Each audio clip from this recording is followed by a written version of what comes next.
Você sabia que o Brasil já teve um presidente negro? Um homem pobre que implementou as primeiras políticas públicas em defesa dos indígenas e da classe trabalhadora. Ele criou o ensino técnico no Brasil e iniciou seu mandato dizendo que ia governar com base em paz e amor. Isso 60 anos da invenção do movimento hippie. Se você quer saber quem foi esse grande brasileiro, fica aqui comigo que eu te conto, mas antes disso eu peço que você se inscreva aqui no canal. Nilo Procópio Peçanha nasceu em Campos dos Goytacazes em outubro de 1867 e morreu no dia 31 de março de 1924, 3 dias depois do aniversário da sua cidade. Ou seja, nessa sexta-feira o Brasil completa 99 anos sem Nilo Peçanha, na mesma semana que Campos dos Goytacazes completa 188 anos da sua elevação à categoria de cidade.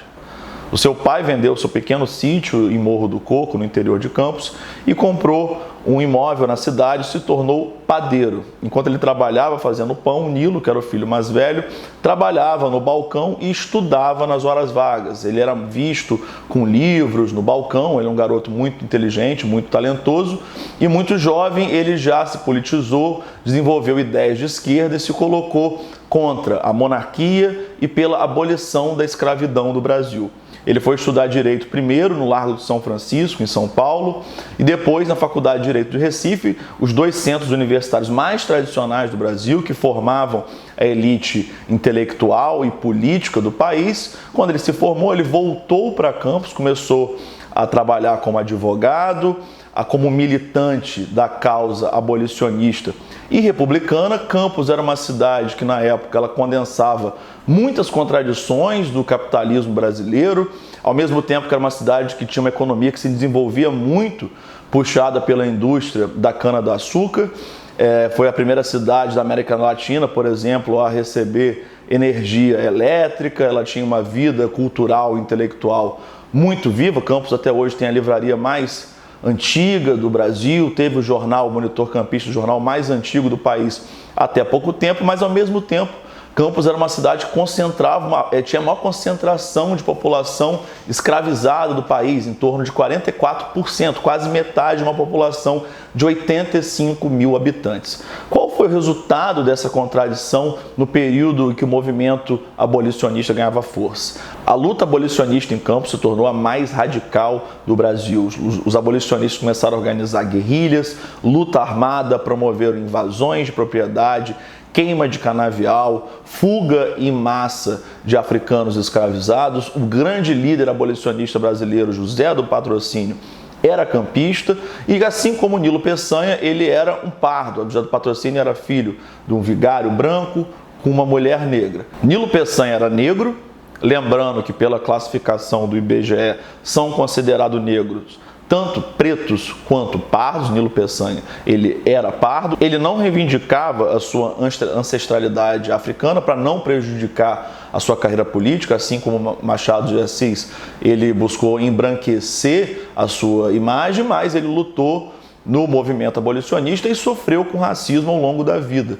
Ele se apaixonou pela Anita, que era uma menina de uma família aristocrática de Campos. A família não aceitou que ela se casasse, uma menina da elite local se casasse com, como eles chamavam, um mulato de Morro do Coco, que foi um apelido pejorativo que Nilo Peçanha recebeu ao longo da sua vida, mulato de Morro do Coco. Quando você falava isso, estava chamando Nilo Peçanha ao mesmo tempo de preto, pobre e roceiro. A família da Anita não aceitou, ela teve que fugir para se casar com o Nilo Peçanha. A família dela nunca mais falou com ela, e em toda a sua trajetória política o Nilo Peçanha foi visto de racismo. As charges na imprensa da época, que era uma das principais formas de disputa política, sempre retratavam o Nilo de uma forma racista. Superando isso, ele teve uma trajetória política meteórica. Ele foi deputado constituinte com 20 e poucos anos, foi eleito senador e governador do estado do Rio de Janeiro. Na época você chamava presidente de província, também ainda muito jovem, com 30 e poucos anos.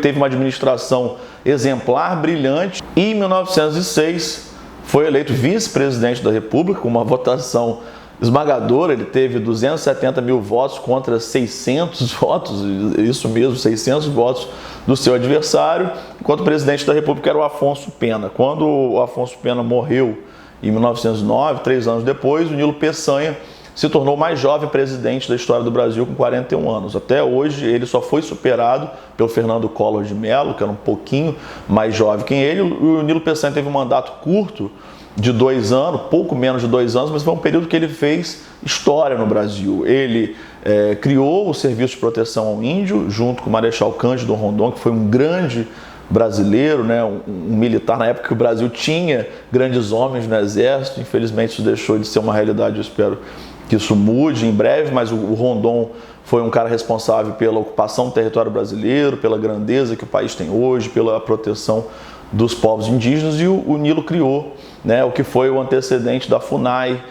E falar isso no Brasil, que a gente acabou de sofrer, né, de ver criação de campos de concentração, de extermínio de indígenas e Yanomami em Roraima, a gente vê a importância dessa iniciativa do Nilo Peçanha. Ao mesmo tempo, ele também criou o Ministério da Agricultura, da Indústria e do Comércio. Ele é um cara preocupado com o desenvolvimento econômico, mas também ele criou o ensino técnico no Brasil, né? Primeiro as escolas de aprendizes e artífices, que depois se tornaram os Cefetes, e hoje são os IFES, os Institutos Federais, que são instituições de excelência que comprovam como o ensino público tem qualidade no Brasil, como é um agente importante de civilização, de desenvolvimento nacional, porque o Nilo Peçanha acreditava, ele falava isso abertamente, que o futuro do Brasil vai vir das fábricas, dos trabalhadores, da classe trabalhadora, do operariado. Você vê o alcance dessa visão, o próprio Lula, que foi o maior líder político que o Brasil, popular, que o Brasil já teve, ele veio disso, veio do ensino técnico e foi um operário, ele veio do Senai,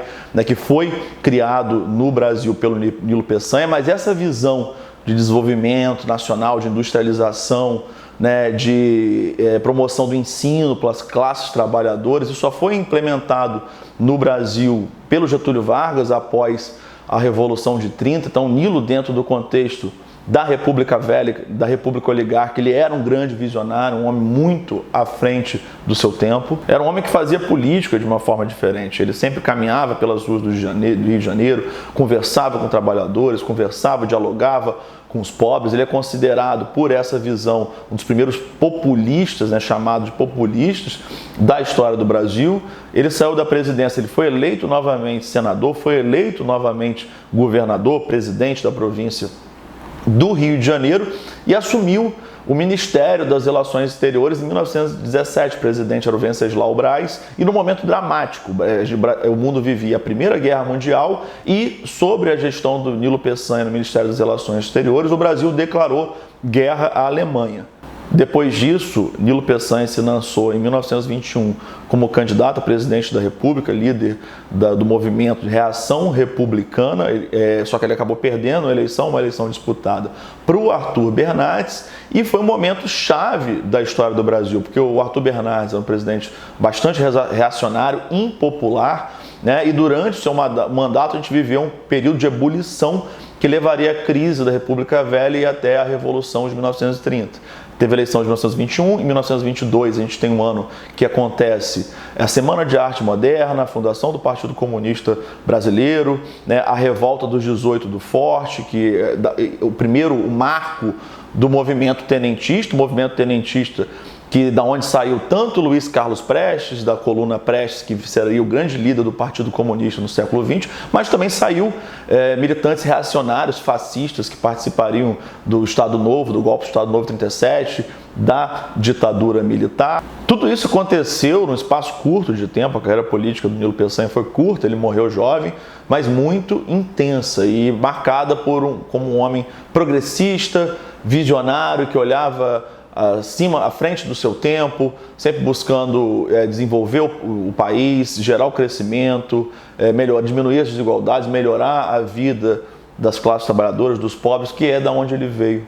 O Nilo Peçanha é o primeiro presidente negro da história do Brasil. A gente tem como reconhecimento a sua importância o batismo da cidade de Nilópolis, né, no Grande Rio, a terra da Beija-Flor. Ele é o único presidente da República Velha que é homenageado em centros acadêmicos e estudantis, especialmente em escolas técnicas, por ele ser considerado até hoje o patrono do ensino técnico no Brasil, né, uma instituição tão importante para a redução das desigualdades e para o desenvolvimento da classe trabalhadora, mas é um personagem cuja importância ainda não é reconhecida em sua real dimensão. É muito importante que os brasileiros conheçam quem foi Nilo Peçanha, especialmente os brasileiros negros, pobres, né, os brasileiros da classe trabalhadora, conheçam quem foi esse personagem, né, o povo campista conheça quem foi esse grande conterrâneo, esse herói aqui da terra. Né, é importante essa reflexão numa semana de aniversário da cidade, porque um povo que não conhece o seu passado, ele não pode ter futuro.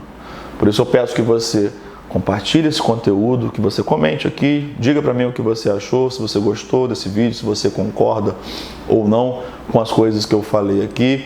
Você compartilhe, comente, compartilhe nos seus grupos de WhatsApp, porque o seu apoio é muito importante para a continuidade desse trabalho. Valeu!